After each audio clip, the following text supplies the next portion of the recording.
Insulin কি করে? চর্বি জমায়। এই যে বললাম যাদের ইনসুলিনের অভাব তারা যে মোটা হইতে পারবে না, কেন? কারণ ইনসুলিন না থাকলে চর্বি জমবেও না, ঠিক আছে, আর যা আছে সব ভাঙ্গা যাবে। আর ইনসুলিন বেশি থাকলে চর্বি ভাঙতে দেবে না এবং জমাবে। এটা হলো ইনসুলিনের কথা। তাহলে বেশি ইনসুলিন থাকলে কি হবে? চর্বি জমবে আর চর্বি ভাঙবে না।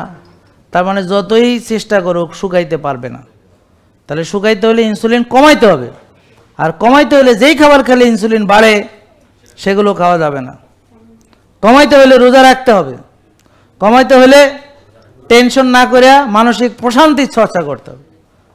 আর কমাইতে হলে রাত না জায়গা আর্লি ঘুমাইয়া, ভালো করে ঘুমাইয়া, তারপরে সেটা বডিকে সেইভাবে রিসেট করার সুযোগ তৈরি করে দিতে হবে। রিসেট, আমরা কম্পিউটারে রিসেট মারি, এরকম প্রতিটা মানুষকে রিসেট মারতে হয়, বুঝলেন? কারণ সারাদিন আপনি কত কাজ করেছেন, কত চিন্তা করেছেন, কত টেনশন করেছেন, তা এখন আপনাকে রিসেট করতে হবে। আপনার সেই টক্সিন সেগুলো পরিচ্ছন্ন করা, রিপেয়ার করা, হিলিং করা, ইমিউন সিস্টেমকে বিল্ড করা, বুস্ট করা, মেমোরি কনসলিডেট করা, অনেক গুরুত্বপূর্ণ যে কাজগুলো আছে সেগুলো বডি করে ঘুমের ভেতরে।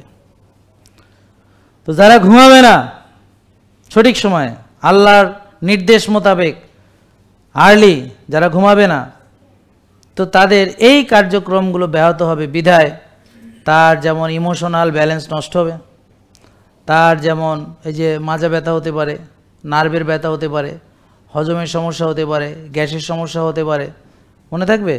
এরকম তার নানান রকম এই সমস্যা যেগুলো না ঘুমানোর ফলে বা টেনশন বেশি করার ফলে সেগুলো তার ঘটবে। জেকে লাইফস্টাইল, ওষুধ মুক্ত সুস্থ জীবন।